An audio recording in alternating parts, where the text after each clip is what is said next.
Okay, so it's been well over a week since Gearbox's State of Play, where they did a deep dive on the gameplay mechanics and features of the upcoming Borderlands 4, which also surprisingly had its release date moved forward 11 days. And if you know anything about Gearbox, that never happens.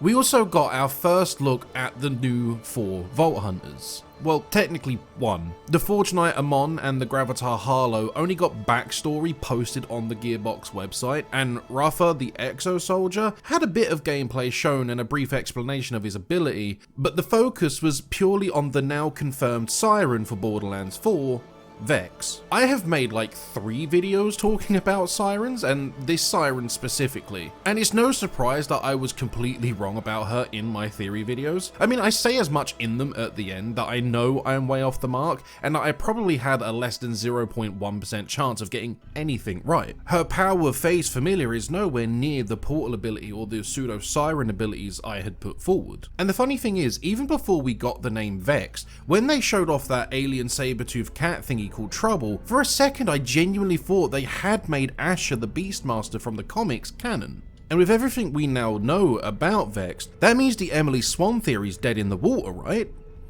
Well, Copium makes me believe there's still a chance for it, but I'll get into that in a bit. So far, we have seen 2 of Vex's action skills: Incarnate, which creates an explosion around her, damaging enemies and restoring Vex's health, and giving her access to Eldritch Blast, a ranged attack, and this also gives her increased movement speed. The second is the previously mentioned Phase Familiar. Vex can summon an alien saber-tooth looking cat minion thing called Trouble, which, much like Flax Pets, will attack enemies while it's active and will allow Vex to teleport to it, creating a small explosion, and evolves Trouble into a badass.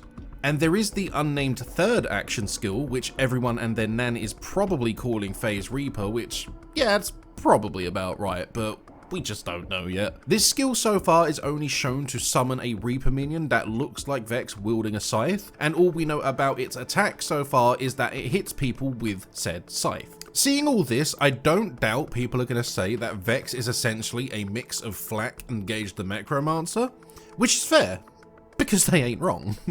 So, if you've seen my Siren Ain't Sirening video, you would know that in the initial reveal of Borderlands 4, there are instances where Vex can be seen without her Siren markings, which led myself and others to speculate that Vex isn't a Siren. But in the State of Play, we get visual confirmation on this as well, as we can see Vex with markings in various states of growth?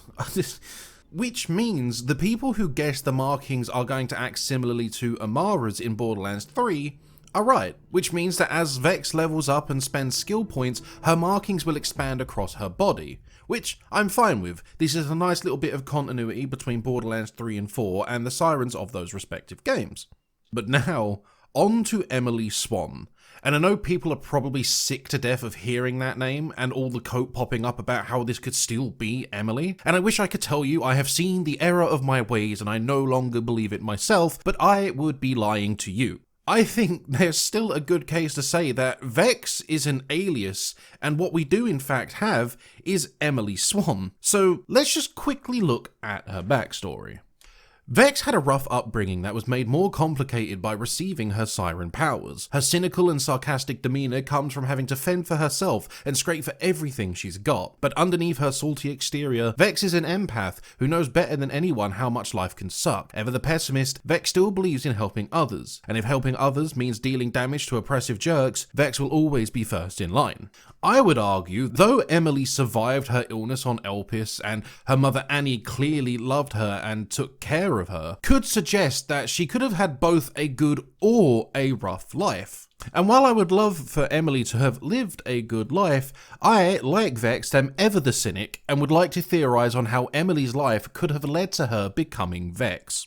Imagine, if you will, a young child and her mother on a new planet. Doesn't have to be Pandora. They don't know anyone. They don't know how that specific society works. Annie is left to pick up odd jobs and work that no one else wants to do, barely scraping by to support herself and Emily once again. Eventually, someone comes along and offers them a place to stay, a stable job, food in their bellies, which Annie would be foolish to turn down. But very quickly, it becomes evident that this generous individual was holding what they had given Annie and Emily over their heads and forced them into essentially slave labor, stripping them of their freedom. In a young Emily's eyes, this person would be an oppressive jerk. And over the weeks and months of exploitation and abuse, tensions reach a boiling point and Annie Swan is killed by the hand of their benefactor.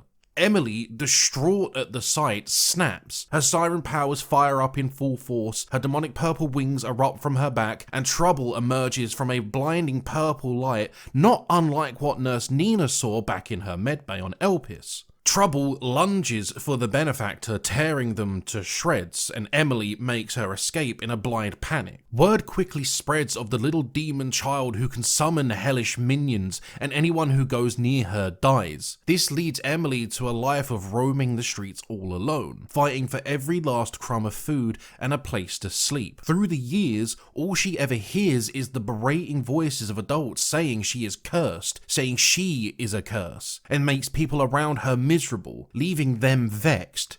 She is a vexer. She is Vex. You know, or something like that. I don't know. What I do know, though, is how a character born with the name Vex, who wields Eldritch-themed powers, is very on the nose. It's like someone being called John Butcher, who grows up to become a butcher, or someone called Jeff Michelin star chef and becoming, well, you get the idea. To me, it makes more sense that Vex is an alias or a nickname given to our new Siren. Also, one other detail I'd like to note is the Reaper minion itself. Emily Swan came close to dying on Elpis, and in my headcanon scenario, was fighting for her life daily. So forming a minion around the Reaper, which encapsulates the emotional life she was forced to live, makes all the sense in the world, right? Post-editing bonehead here, I just had a funny thought. Maybe the Reaper is just called Toil, which means Vex's powers are just toil and trouble, which I think is funny. Thank you for coming to my TED Talk. But we know how this song and dance goes. I speculate, I theorize, and I get it mega wrong. But I don't care about getting it wrong. End of the day, I do this because I find it fun. I enjoy coming up with theories and trying to connect breadcrumb clues and overanalyzing the tidbits we do have. As long as I'm having fun making this and you enjoy watching it, that's all that matters at the end of the day. And eventually, time will tell how wrong I really am. Thank you all so much for watching, and I will see you in the next video.